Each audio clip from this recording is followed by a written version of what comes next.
right now, what needs to happen. We need to defend our democracy. We need to get, a whole different group of people in power in Washington, D.C. Come the November elections. Those are really critical. Mhm. But absolutely, when it comes to the climate crisis and the environmental reality that we're living in, we have to be willing to take risks. Mhm. And we have to be consistent day after day. Hopefully, this will help other people elsewhere push forward with local projects that can also take advantage of this July 4th date. Hello, welcome to another edition of Code Green. These are conversations for a future we want and our kids deserve. I'm about to interview, and you're about to meet, I think, the most impressive activist, and I've done hundreds and hundreds of interviews, at least half of them with environmental activists that I've been lucky enough to come across. Ted Glick has been working in some form of progressive activism for some 50 years and in the climate world for more than 20 years. And he's about to stage a one-man hunger strike in his town of Bloomfield, New Jersey, right? And we're going to find out why. And I'm always impressed with people who put their mouth where their mouth is by not eating for any number of days. And this one is going to be for 3 days. And it has to do with putting solar panels on school roofs in his community. So I'm going to, without further ado, let Ted tell you briefly why he feels compelled to not wait any longer for what? What have you been working on? Yeah, well, thank you for having me on. I've been a climate activist since 2003. What led me to do that was this heat wave in Western Europe that led to 60,000 or more people dying, primarily elders. That was my wake-up call in terms of the climate crisis. And ever since, this has been the primary issue that I've worked on. What that has meant for me locally in the town where I live, Bloomfield, New Jersey, where I've lived now since 1998, is that about 10 years ago, my wife and I, Jane Califf, with others in our town, started we call it the Bloomfield Citizen Solar Campaign, to try to get both our school board and our town council, to put solar panels on the roofs of their buildings, both as something that's good, right, the right thing to do for the climate. It's the right thing to do from a financial standpoint in terms of saving money. The sun's rays are free forever. It's the right thing to do for the students, for them to learn about solar. Solar is one of the fastest growing industries. It has been. Trump is trying to kind of reverse that. He's not going to do that, but he's definitely going to slow it down somewhat.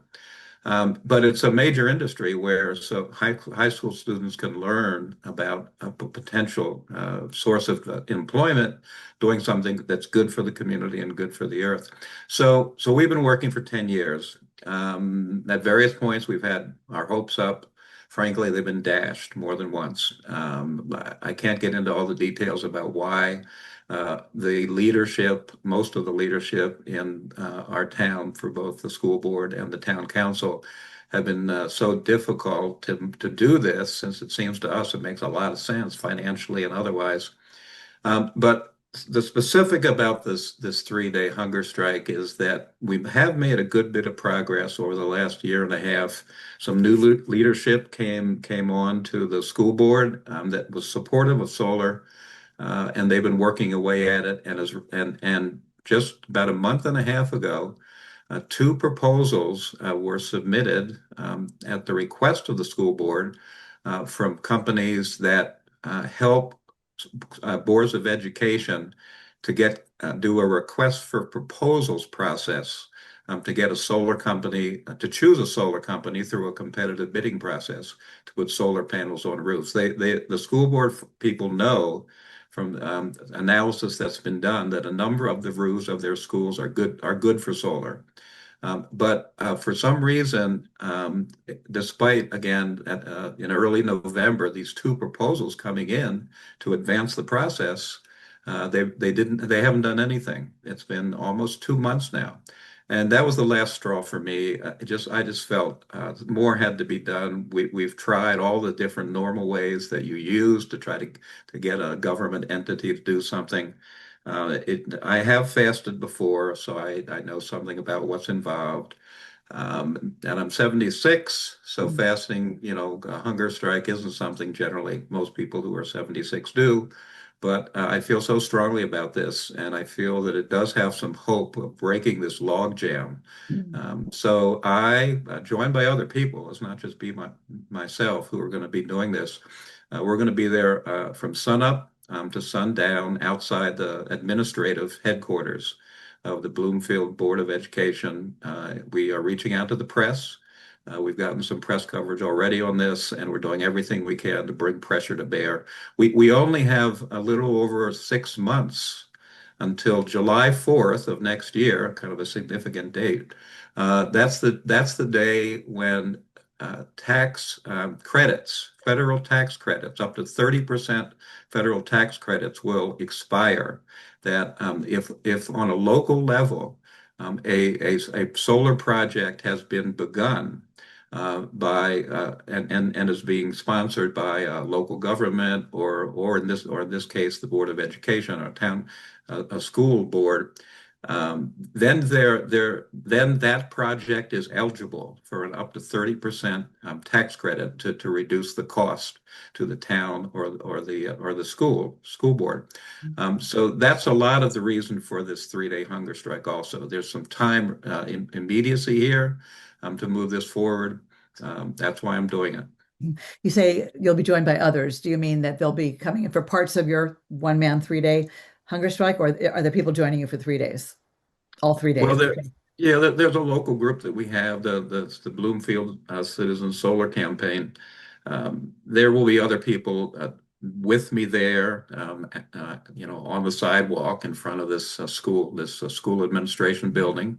So there's definitely going to be people just being there with me. We'll have literature to pass out. We'll have a great big sign that will say "Solar Energy Now" that people can see. This is a major intersection in our town. Two major streets intersect here. It's also right across the street from the high school. So one of the things that I'm looking forward to is having a lot of interaction with the high school students. We've had some of that already. We know there's support there, but we were hoping that this action might galvanize more of them, and that could actually end up being one of the most decisive things. If this hunger strike can generate and inspire some young people to take this up more than have done so far, that could be perhaps The pressure the you thing need. the thing that really could push it over the Yeah, edge that needs to move. because you mentioned when we spoke before the recording started that there are other communities that have done this successfully and have been saving, I think you said, up to $500,000 a year. So what could possibly be their reason for stalling, especially with the July deadline looming? Um, it's really difficult to understand to answer that. Uh, in general, I would say, unfortunately, too many of the people elected to our town government and the Board of Education, up until certainly recently, um, they just don't get it really on the seriousness of this climate crisis that we're in. Many of them tend to be okay. They're not like rabid conservatives who just want to just have oil and coal and gas dominate our energy economy forever. That's not who these most of these people are at all. They are supportive of environmental projects. There's actually the school board has been doing some good things in terms of energy efficiency in the schools, replacing windows to conserve energy, et cetera. Um, but for Why not some go all the reason, way? Continue. that's the point that we keep making. One of the key people who has frankly been one of our most difficult, one of the most difficult people to try to get things through, has talked about how well we have to do all these things for energy efficiency, and those will eventually be done, and then at that point we can deal with solar. It's doesn't make any sense to us. This is not rocket science. There's lots of solar companies with lots of experience who know how to do all of this. I do want to say one thing in terms of the financial aspect of it. I did a little research, and here's an example of the amount of money that can be saved by putting solar panels on and not using the fossil fuel or nuclear or whatever forms of energy.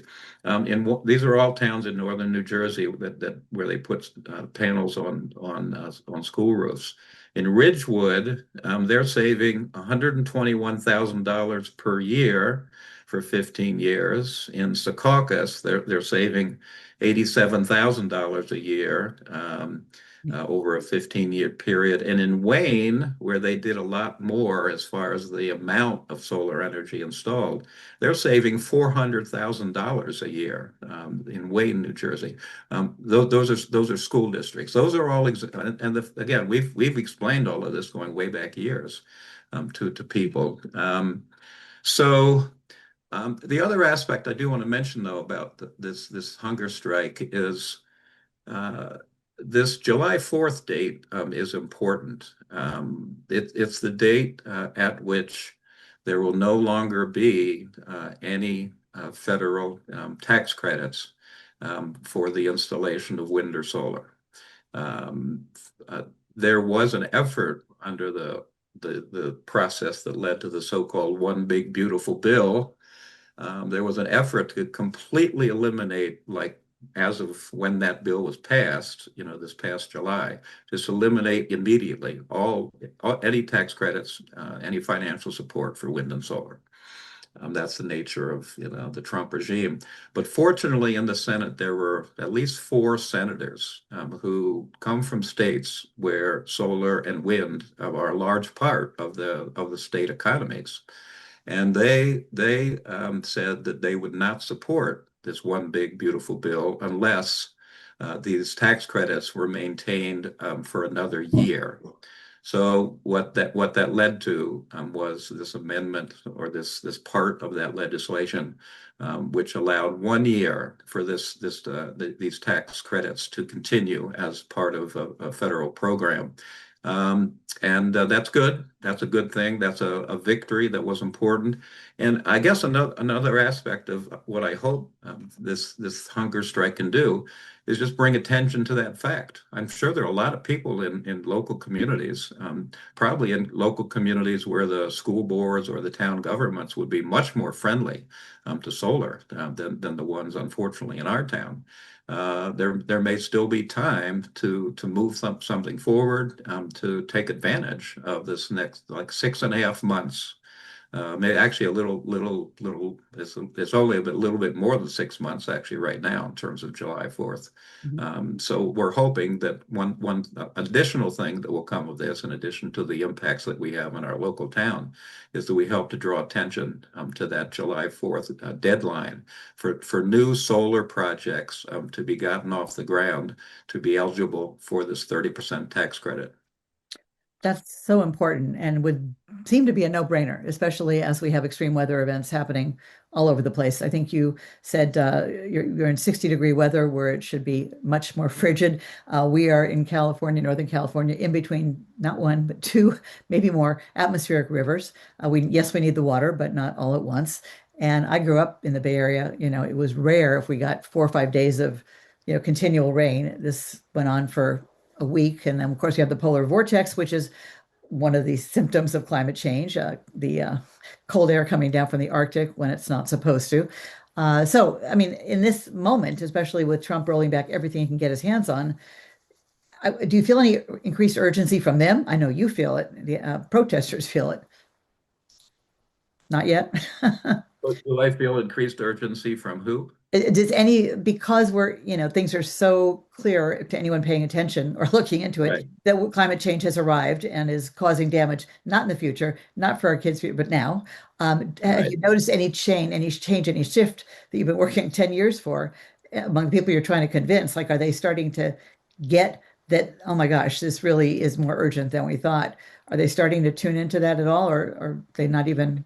Well, yeah, I would say so. I mean, polls certainly show that that's true, although some polls show that, with kind of just the steady drumbeat of opposition and distortion of the truth about our energy system, our fossil fuel dominated energy system, and how problematic that is, both for financial reasons, really, as well as for climate reasons, environmental reasons.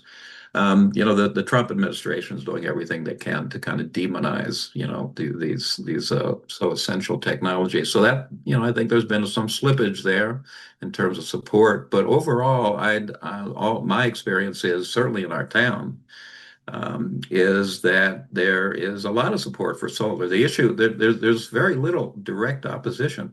But again, both the town and the school board a number of times over these many years have gone on record as saying, yes, we support solar, but there are these details we have to work out. There was a definite setback when Trump won office because we people knew certainly people in our local government knew what his plans were when it came to energy policy, and it definitely was not to advance solar and wind. So there were big questions about what was going to happen. There, a lot of concern about this reconciliation legislation, the so-called one big beautiful bill, and the impact that was going to have on support for solar and wind. But we do have this window. One thing that I think is very hopeful is that the statistics are that over the last now, I guess it's the first 11 months of this year of 2025, despite the Trump administration being in power and doing everything it can to set back wind and solar, in terms of new electrical generation capacity that came online over these last 11 months. This is actually information from the Federal Energy Regulatory Commission, which regulates the electrical grid and does some other things that are actually very bad, like supporting gas expansion of the gas industry. But in any case, that entity, Federal Energy Regulatory Commission, that their statistics say that something like 88% of all of the new electricity capacity that was produced came from either wind or solar. Most of it was from solar, a smaller amount from wind, and only, I believe, 11% came from basically fossil fuels. That's for an 11-month period when the Trump administration was in office and doing everything they can. And I think a lot of the reason for that is because solar and wind are both cheaper in terms of once there's always the initial investment up front. That's true for just about anything, really. There's the initial investment, but then once things are set up, again, because the wind is free and the sun is free, they're just better economically as well as for the climate and for our environment. So why do you think conservatives, which really are not appropriately named, conserve the planet, maybe? Conserve our natural resources, maybe? No, not so much general rule, but more so, under this MAGA tent. I hear two things most often from them. My Republican friends, and they're fewer, MAGA, I would say, and libertarians. Oh, solar's unreliable. Since when? Says who? And the other, they're always for nuclear, only nuclear, maybe hydropower. What is their aversion? I mean, because they're not all in the gas and oil fossil fuel industry. It's just, and it's predictable, right? It's almost like they all got the memo. Or when Trump and company will say, well, we're all for clean water and air, which they're not actually. Putting PFAS in food, crops. That was the last interview I just did. Very interesting as well.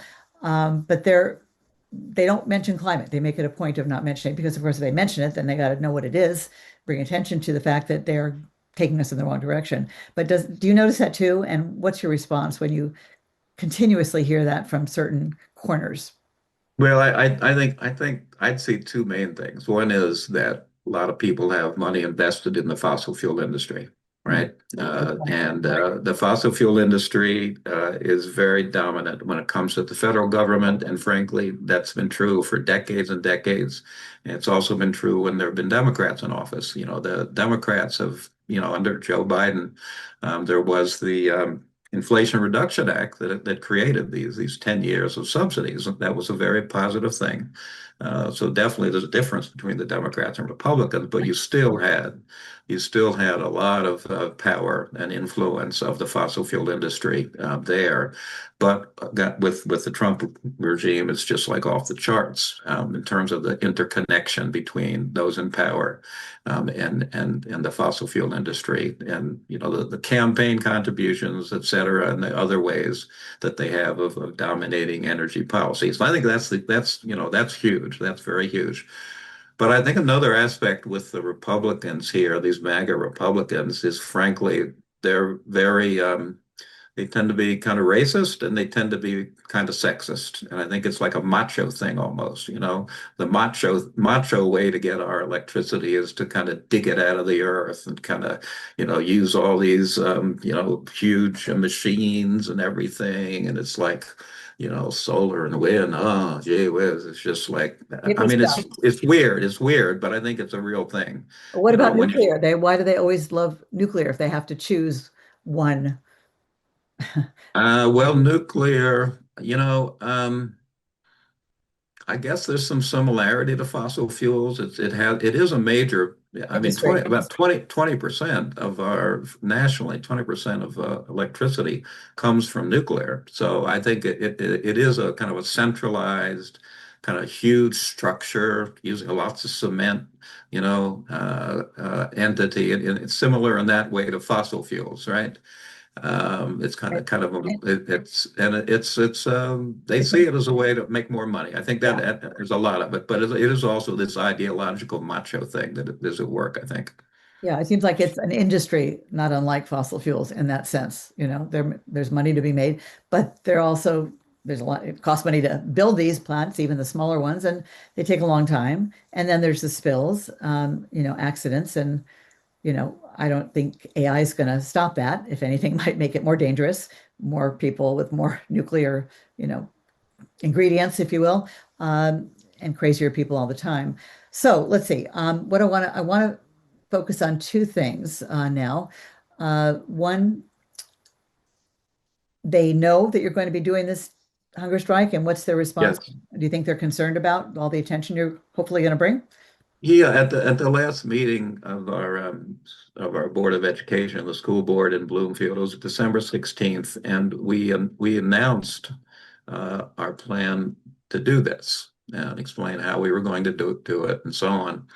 We did that with some hope that perhaps over the holidays, I mean, December 16th was not yet into the holidays. We still had some time. We thought maybe this will move some of them. Again, we know that we think we're pretty certain there's a definite majority that says that they support solar. I mean, that's true. But again, for some of them, it's solar, yes, but Yeah. right? Like, but we need to finish doing all this energy, replacing the windows. We can't do anything else at the same time, et cetera. That's part of it. Mm. Um, And you say so, many are invested in the fossil fuel industry. Why are they not invested in their kids? Because these people are all parents, and some may be even grandparents on these well, boards. well, I would not say that the people that were, the school board people in particular, they're not, I don't think they're invested in the fossil fuel industry by and large. They tend to be actually pretty working class people, middle class people. Some of them maybe, but I don't think that's the reason. I think it's other less kind of tangible reasons. Ideologically, yeah. So we don't know. We will, I'll be back from the holidays out here in Montana with my son and his family tomorrow. And once we get back to Bloomfield, New Jersey, we'll be starting to try to see what's going on.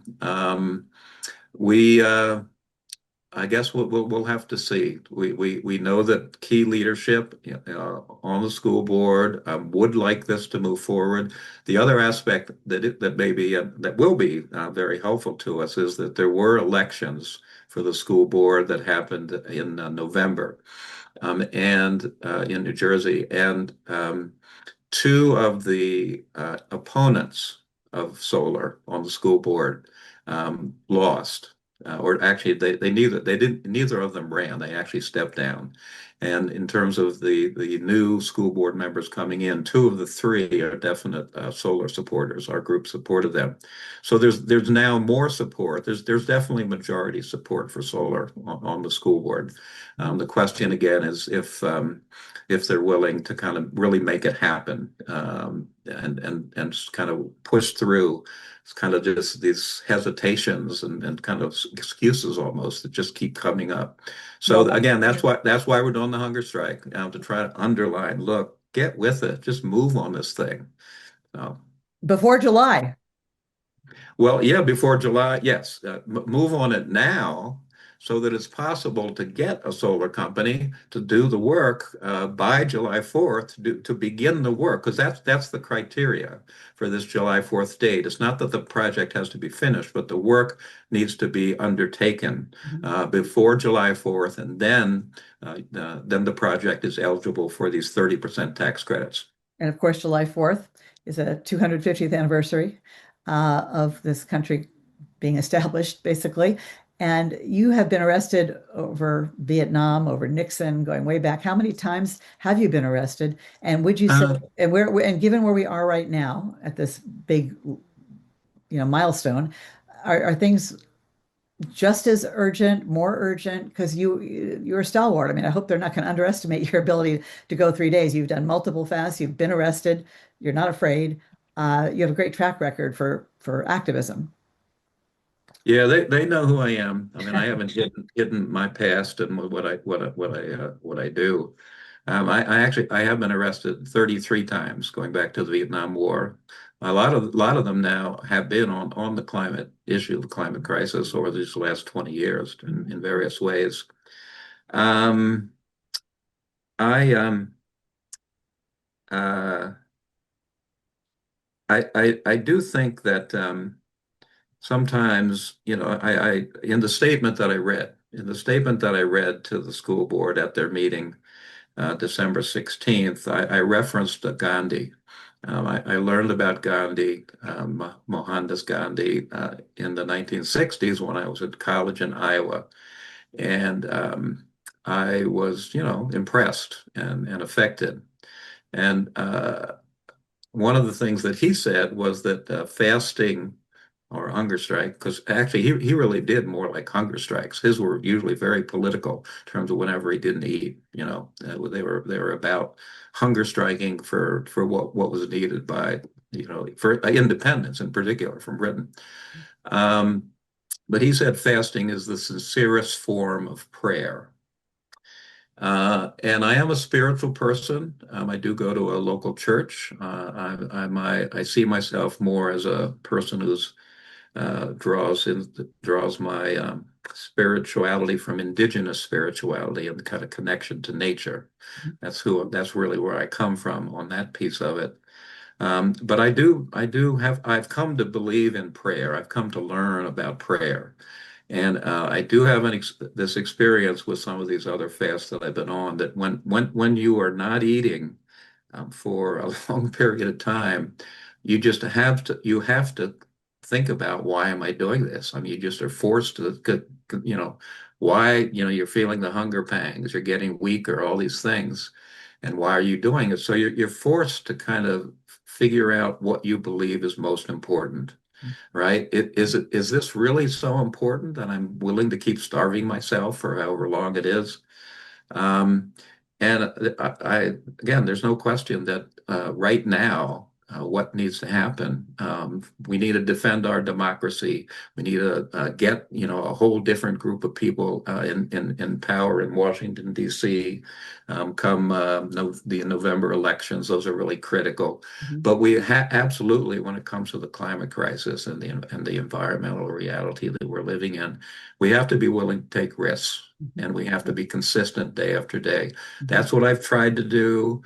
I didn't rush into doing this. We've been doing this so many years. In some ways, I keep kicking myself. Why didn't we do this earlier? This has gone on so long. But just a series of things came together that made me feel this is the right action to take at the right time here in my town. But again, hopefully this will help other people elsewhere push forward with local projects that can also take advantage of this July 4th date. And thank you for your longtime activism and for your courage now. And that's why we're doing this story, because I've always liked to show local examples of solutionaries, and may you be successful, and we'll follow up, that can be replicated across the country. And I hope this gives people even more courage than many progressives already have. I want to end with this. You mentioned the big, beautiful bill. I was reaching for my sign here, and it says, hang on. Got a couple of signs here, a couple of protests, right? Yeah, here we go. See if you can see this. Can you Yeah. read that? Big beautiful bill is very bad for our big beautiful planet. Yeah. Yes, I mean, absolutely. this legislation, this administration is just beyond. And, when you think that they haven't even been in office in power for a year, 3 more years of this, what will be left, Ted? Well, that's why the elections in November of 2026 are so important. I'm hopeful about what can happen there. Mhm. I'm also hopeful that the movement that has built this pro-democracy, pro-justice, save our climate, women's rights, that whole movement, um, Comes together. it's going to get stronger. Yeah. And there's big divisions now within MAGA, huge divisions. Trump is being exposed for who he really is. Mhm. There are a lot of things that are turning our way, and we just have to keep building throughout the year, leading up to those elections, with winning as many victories on issues along the way as we can, like what we're trying to do in our town. And there's so many other issues, immigrant rights and everything, that we have to keep working on and fighting on.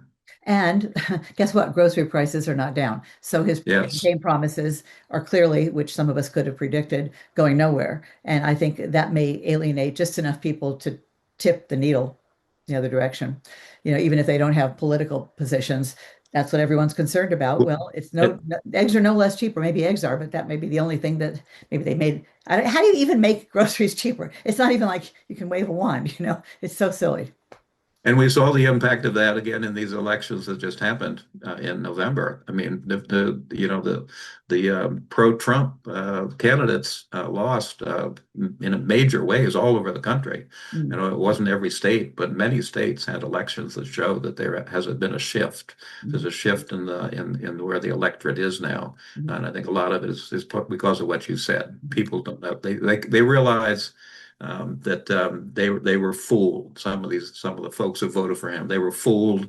They believed him when they shouldn't have believed him. They should have known better. But whatever After the the case first one, is, after the first time. Yeah. more and more of them now are realizing, hey, this guy is not who we thought he was. He's the emperor with no clothes, or as someone else Right, said, one of the commentators, this is Trump's Wizard of Oz moment. right. The wizard, That's right. not the wizard. He's something else. Okay, so one of the things I point out, and then we do have to end, is that climate change is part of the reason food prices are up, because crops get damaged in hurricanes, in floods, Right. in fires, Mhm. and COVID and pandemics have an environmental factor, including a climate change cause, and they just don't connect the dots enough. And as I say, during the campaign, especially, we don't have an eggs crisis so much as an existential crisis. And you've got to connect these dots more often and louder. So, gosh, thank you for all you're doing, Ted. We'll follow up with you. I wish you luck. I wish you a quick fast. That's what they say on Yom Kippur for we Jews. I think you're a Mhm. member of the tribe. May you have a quick but meaningful fast. Well, thank you, Betsy. I appreciate your having me on the program. My pleasure. My inspiration, I hope, for our viewers as well. Take care, and we'll be in touch after the new year. Okay, bye. Bye bye.